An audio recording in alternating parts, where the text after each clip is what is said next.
right, moving on to number 14 of Film Villain's 31 greatest horror movies of all time. It is Susperia. Susperia.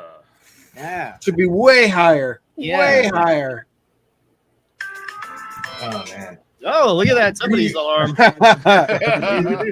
Where do you begin? I mean, years ago, when I worked at Bloody Disgusting, I would run into actors who would be like, I don't really know anything about horror. I don't want to sound stupid. And I told every one of them, go home, watch Susperia, and figure out what you like about it. And then the next time you get interviewed, talk about it.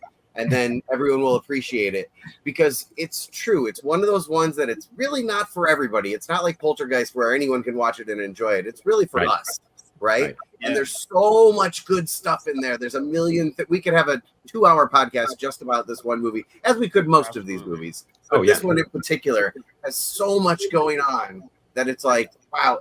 And I don't think I put it in my top 10, but it should be higher. I agree with all of you on that. Like, that's a good point, because this is one of those movies, and probably one of the only movies on this list that's just for us, because the general public has no fucking clue what this movie is at all. No one watches this movie. I mean, what I really love about this movie is the color, the photography, and the lighting.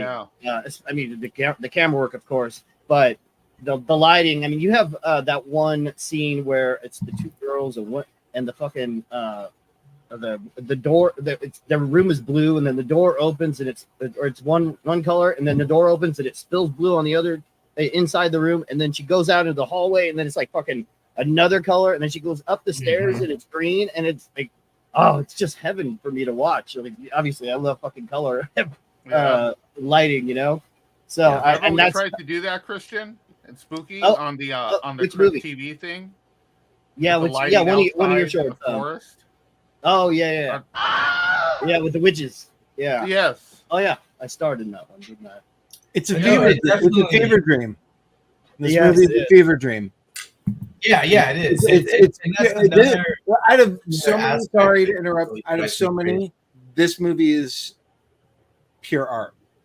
Yes. Yeah.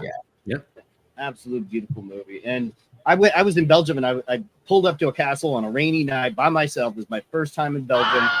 And I get out of the car and I fucking stare at the castle, and it's just the lights coming down, and I felt like Jessica Harper in the beginning of this movie. I was just in heaven. I was like, oh my God, I'm fucking finally in Europe. And I'm finally it's my second time in Europe, but like finally here, and it's like, oh my God, this is the best. So yeah.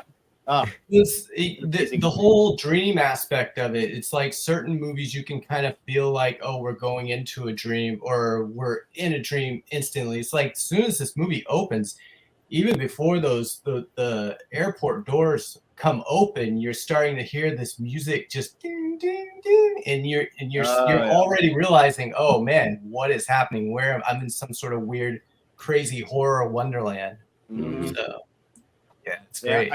I just made a music video, and I showed the DP scenes from this movie right before, so we knew how to light. So nice.